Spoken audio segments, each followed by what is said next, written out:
பெரியகுளம் அருகே நாட்டு வெடிகுண்டு, அரிவாள் உள்ளிட்ட ஆயுதங்களுடன் திரிந்த 4 நபர்களை போலீசார் அதிரடியாக கைது செய்துள்ளனர். தேனி மாவட்டம் பெரியகுளம் அருகே உள்ள ஜெயமங்கலம் காவல் நிலைய எல்லைக்குட்பட்ட மேல்மங்கலம் கள்ளுக்கட்டு பகுதியில் சார்பு ஆய்வாளர் முருகப்பெருமாள் உள்ளிட்ட காவலர்கள் இரவு ரோந்து பணியில் ஈடுபட்டு வாகன தணிக்கை மேற்கொண்டு வந்தனர்.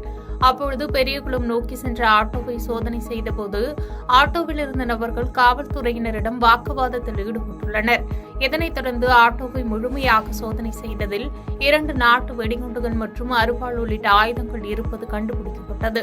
இதனையடுத்து காவல்துறையினர் அந்த ஆட்டோவில் பயணித்த ஜெயமங்கலம் காந்திநகர் காலனியைச் சேர்ந்த சூரியபிரகாஷ், வீரனேஸ்வரன், பிரகதீஷ், பிரபு ஆகிய 4 நபர்களையும் கைது செய்ததோடு மேலும் அவர்களிடம் இருந்த நாட்டு வெடிகுண்டு மற்றும் அரிவாள் உள்ளிட்ட ஆயுதங்களை பறிமுதல் செய்து ஜெயமங்கலம் காவல் நிலையத்தில் வழக்கு பதிவு செய்து விசாரணை மேற்கொண்டு வருகின்றனர்.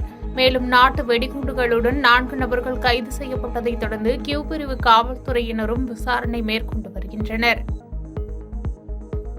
பாதகம் செய்பவரை கண்டால் நாம் பயங்கொள்ளலாகாது பாப்பா, மோதி மிதித்து விடு பாப்பா, அவர் முகத்தில் உமிழ்ந்து விடு பாப்பா. அண்மை செய்திகளை உடனுக்குடன் தெரிந்து கொள்ள இணைந்திருங்கள் இயம்நாடு.